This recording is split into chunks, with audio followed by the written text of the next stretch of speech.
This free step-by-step video comes to you directly from Haynes, creators of the world's best repair manuals.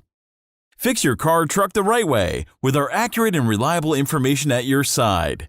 You can complete more than 200 jobs on this vehicle when you purchase the complete online manual at Haynes.com. Rear shock assemblies replacement.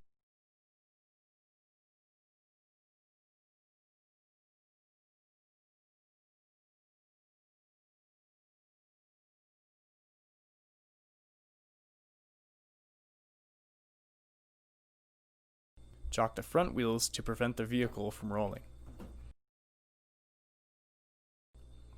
Loosen the rear wheel lug nuts, then raise the rear of the car and support it on jack stands.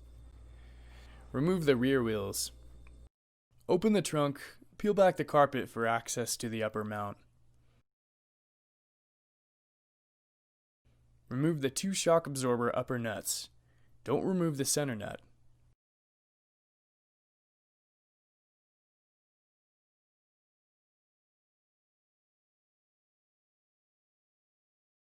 Remove the upper shock pushpin fasteners from the fender well.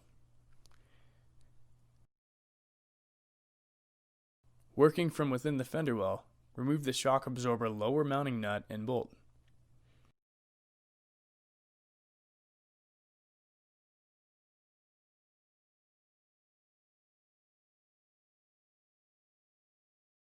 Remove the rear shock assembly from the fender well.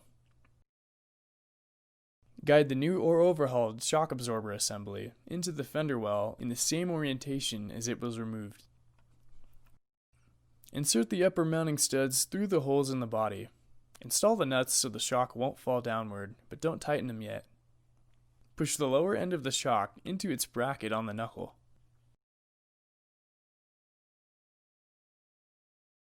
Install the rear wheels and lug nuts. Lower the car to the ground and tighten the wheel lug nuts to the specified torque setting. Install the lower mounting bolt and nut, then tighten the bolt to the specified torque setting.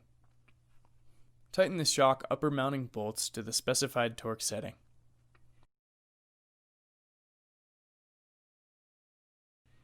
Install the pushpin fasteners to the shock upper bracket in the fender well. If the protective center piston nut cap was removed, press it firmly in place over the nut. Reposition the carpeting to its original position in the trunk. Repeat this procedure to replace the other rear shock absorber.